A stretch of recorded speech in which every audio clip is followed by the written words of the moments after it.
Assalamualaikum warahmatullahi wabarakatuh. Bapak Ibu yang terhormat, pada video kali ini kita akan membahas cara mudah menyusun kurikulum madrasah. Namun sebelumnya Bapak Ibu, kita harus memahami terlebih dahulu apa itu yang dimaksud dengan kurikulum madrasah. Kurikulum madrasah adalah sekumpulan kegiatan pendidikan yang dilakukan oleh madrasah yang berdasar kepada struktur kurikulum nasional dengan mempertimbangkan karakteristik murid, madrasah, daerah, dan kebutuhan zaman. Nah, setelah memahami kurikulum madrasah, maka tugas madrasah selanjutnya adalah membentuk tim pengembang kurikulum madrasah. Lalu tim pengembang kurikulum madrasah ini bertugas yang pertama adalah memahami dan menguasai regulasi yang terkait dengan kurikulum madrasah, seperti yang ada di dalam slide ini. Nah, kemudian Bapak Ibu, setelah tim pengembang kurikulum madrasah memahami regulasi yang terkait dengan kurikulum madrasah, maka tim pengembang kurikulum madrasah melanjutkan kepada bab satu. Yang akan dibahas adalah berkaitan dengan latar belakang masalah, kemudian yang berkaitan dengan karakteristik madrasah.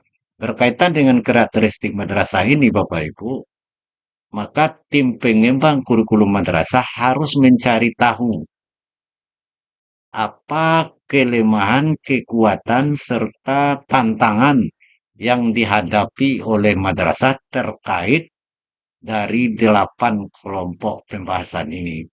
Nah, caranya bagaimana?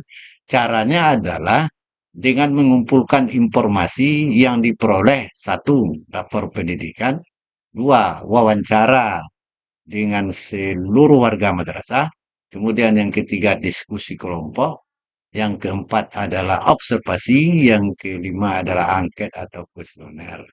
Nah, madrasah bisa menentukan bagaimana cara mengumpulkan informasi untuk mengetahui kelemahan, kekuatan, serta tantangan madrasah. Nah, berdasarkan hasil analisis itulah tim pengembang kurikulum madrasah menetapkan visi, misi, dan tujuan.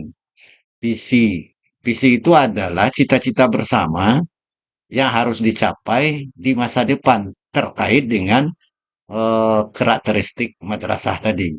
Kemudian misi adalah kegiatan yang dilakukan untuk mencapai visi. Kemudian yang ketujuan adalah hasil yang dicapai setelah melakukan misi. Nah, yang berkaitan dengan tujuan madrasah, maka tujuan itu harus memenuhi kriteria sebagai berikut. Pertama, terukur; yang kedua, dapat dicapai; yang ketiga, relevansi dengan kurikulum; yang keempat adalah memiliki batas waktu.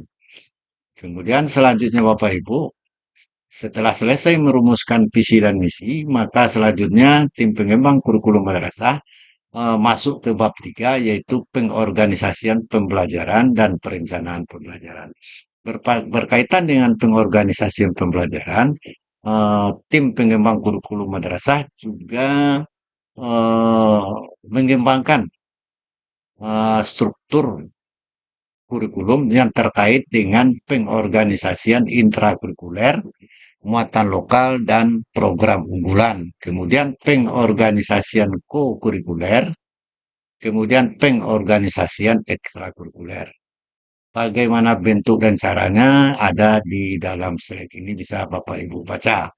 Kemudian selanjutnya Bapak Ibu, yang berkaitan dengan pendekatan pembelajaran, tim pengembang kurikulum juga menetapkan apa jenis pendekatan pembelajaran yang bisa diterapkan di madrasah itu berdasarkan kepada karakteristik madrasah tadi.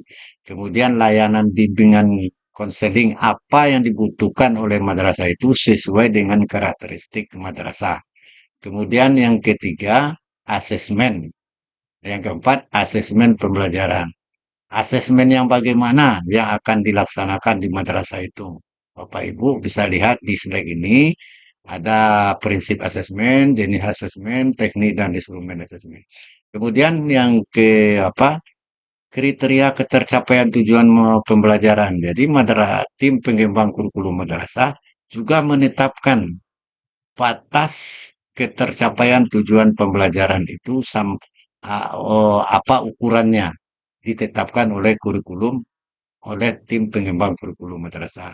Selanjutnya Bapak Ibu, mekanisme dan pengolahan hasil asesmen. Bagaimana melaksanakan asesmen itu? Mulai dari perencanaan, pelaksanaan, evaluasi, tindak lanjut, dan lain sebagainya. Lalu pengolahannya bagaimana? Baru kemudian ditetapkan kriteria kelulusan. Kemudian berkaitan dengan perencanaan pembelajaran, Bapak Ibu, perencanaan pembelajaran itu ada dua. Pertama, lingkup satuan pendidikan. Yang kedua adalah lingkup kelas. Berkaitan dengan lingkup satuan pendidikan, maka tim pengembang kurikulum juga memutuskan, menetapkan prinsip-prinsip pembelajaran yang bagaimana yang akan dilaksanakan di madrasah itu sesuai dengan karakteristik madrasahnya. Kemudian yang kedua, strategi dalam merumuskan tujuan pembelajaran yang bagaimana yang akan dilaksanakan di madrasah tersebut.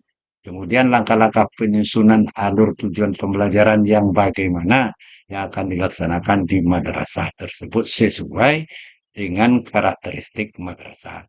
Kemudian yang kedua, Bapak Ibu, perencanaan pembelajaran ruang lingkup kelas.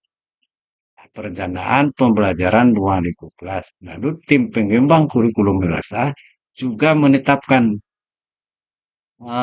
perencanaan pembelajaran yang bagaimana yang akan digunakan oleh madrasah itu sesuai dengan karakteristik madrasah. Apakah dalam bentuk belajar, apakah dalam bentuk RPP. Kemudian metode yang bagaimana yang akan dilaksanakan di madrasah tersebut. Kemudian strategi dan model pembelajaran yang bagaimanakah yang dilaksanakan di madrasah tersebut sesuai dengan karakteristik madrasah di Papua. Kemudian selanjutnya Bapak Ibu yang berkaitan dengan kalender pendidikan, permulaan tahun, tekan efektif, jadwal. Kemudian lanjut Bapak Ibu, evaluasi, pendampingan evaluasi. Yang terkait dengan evaluasi pembelajaran adalah eh, apa-apa saja yang akan dievaluasi di dalam kegiatan pembelajaran tersebut yang harus ditetapkan oleh tim pengembang kurikulum madrasah. Kemudian yang kedua, evaluasi kurikulum. Yang dimaksud dengan evaluasi kurikulum, ya kurikulum yang sudah ditetapkan ini dievaluasi secara menyeluruh. Kemudian kegiatan pendampingan yang bagaimana yang akan dilakukan di madrasah itu terkait baik itu untuk siswa, baik itu untuk guru, baik itu untuk tenaga kependidikan. Kemudian perencanaan perbaikan. Bapak Ibu yang kami hormati, selanjutnya adalah penutup. Terdapat kalimat penutup, terdapat kalimat permintaan masukan, saran, dan kritikan. Terakhir kesimpulannya Bapak Ibu, bahwa kurikulum madrasah itu sebetulnya adalah kegiatan-kegiatan pendidikan yang dilakukan oleh madrasah itu yang objeknya adalah siswa atau peserta didik. Jadi kurikulum madrasah ini Bapak Ibu lebih mengutamakan peserta didik. Demikianlah yang dapat kami sampaikan. Mudah-mudahan ada manfaatnya, terlebih dan terkurang. Mohon maaf. Assalamualaikum warahmatullahi wabarakatuh.